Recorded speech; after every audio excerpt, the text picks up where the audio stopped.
Oke, kita pakai TF yang sedikit gedean dan sekali lagi ini analisaku ya. Silakan dianalisa ulang karena di sini hanya ada beberapa alasan gitu ya. Nah, jadi ya terserah kalian ya, karena ini analisa aku, semua orang bisa analisa, semua orang bisa salah dan bisa benar. Kalau kemarin-kemarin salah dan kemarin-kemarin pernah benar, it's okay, nggak masalah. Yang dihujat salahnya aja gitu ya. Nah, jadi ya ini untuk sementara waktu mungkin aku udah ngelihat di sini ada shooting star dan cenderung akan mengarah ke bearish. Bearish dalam artian short term ya, untuk koreksi dan untuk retest kita bilang ya. Jadi bukan artinya wah ini bakal langsung ke 25, ke 23, enggak. Kenapa kemarin analisanya ke 25 2 24 ya, karena kemarin polanya bearish, wajar aja kan semua orang berprediksi demikian. Tapi itulah dimana fungsinya kita analisa adalah mencari titik reversalnya ya. Nah, ketemulah di sini. Terbentuklah yang namanya bull div ya kan. Nah, itu yang kemarin. Oke, kita bahas yang sekarang.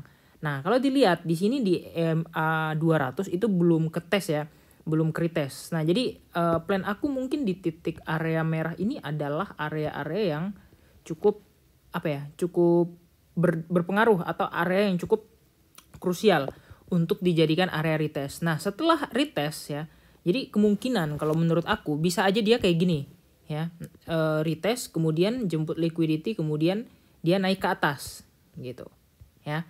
Nah, dia naik ke atas ya, retest di sini bisa ya kan ke 27 itu gitu. Pokoknya dia akan retest di sekitar area 286, kemudian 287, 289 kayaknya kejauhan ya. Kita bilang lah di 286, 286, 87 ya.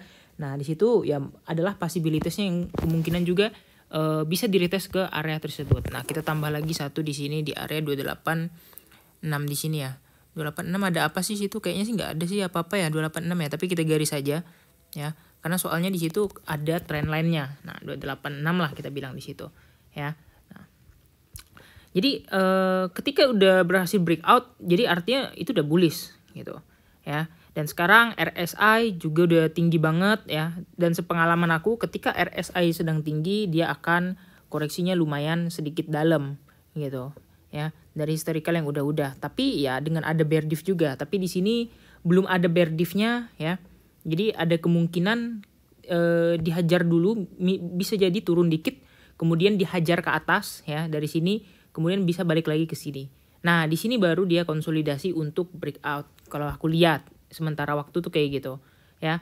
Nah, alasannya juga kenapa untuk turun, kalau kita perhatikan dari dolar ya, dolar itu nggak ada pergerakan yang pergerakan bearish itu nggak ada gitu. Jadi ya benar-benar masih bullish saja.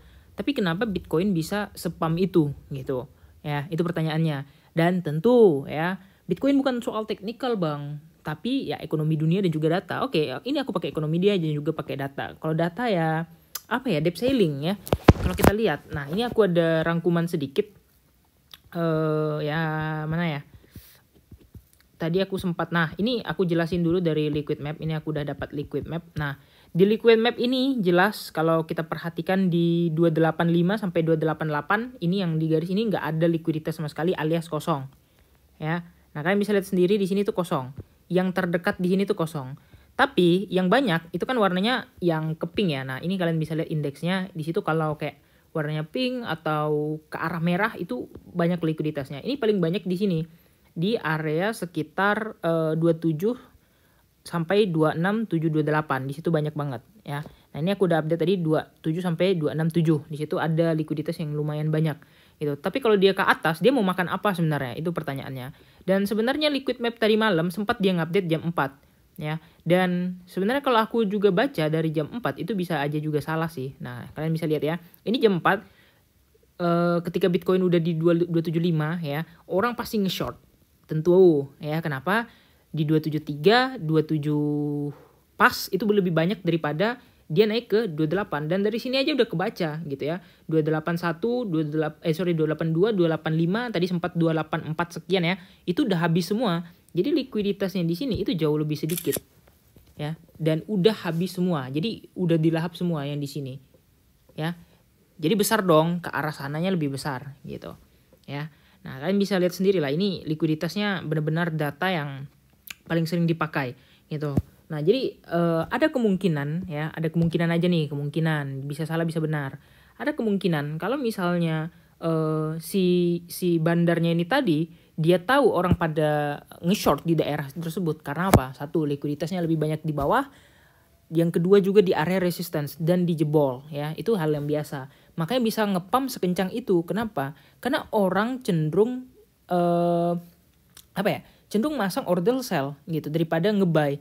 Jadi kekosongan area buy itu yang dilakukan cuman oleh si bandar itu sendiri. Makanya berhasil ngepump sebegitu jauhnya. Wajar ngepumpnya begitu jauh soalnya likuiditasnya kecil gitu ya. Tapi kalau misalnya dia melakukan perlawanan untuk nge-short, untuk mau ngebanteng sell, ini pasti nggak bakal dalam. Kenapa? Karena ada perlawanan di daerah sana. Likuiditasnya banyak, volumenya juga banyak kayak gitu ya. Nah, jadi untuk sementara waktu ya kalau dilihat dari dolar kayaknya aman-aman aja, nggak ada yang nggak ada yang bearish atau gimana gitu ya. Nah ini tadi sempat koreksi kemudian udah bagus lagi dan memang target terdekatnya ya ke situ. Kenapa? Ya karena di sini udah hijau di atas EMA 200 gitu ya. Atas EMA 200, patternnya juga pattern W persis dengan Bitcoin kemarin, pattern W juga ya. Ini juga ada pattern W, ada bull diff-nya kemudian di sini. Kemudian ada ya sementara kayaknya memang ini enggak juga sih, bukan hidden bear diff ya. Aku kira hidden bear diff. Soalnya RSI di sini udah jauh lebih tinggi daripada RSI yang di sini gitu ya. Nah, jadi ya target terdekatnya ya udah ke situ gitu. Nah, kita gambarkan ke sini aja. Kemudian kita lock biar enggak gerak-gerak. Oke, itu targetnya untuk DXY dan targetnya untuk BTC. Ya, sementara waktu ya kayaknya masih santai-santai aja lah, nunggu dulu ya marketnya mau kayak gimana. Dan kira-kira kayak gitu aja. Jangan lupa untuk like dan subscribe. Kita bertemu lagi di video-video besok. See you.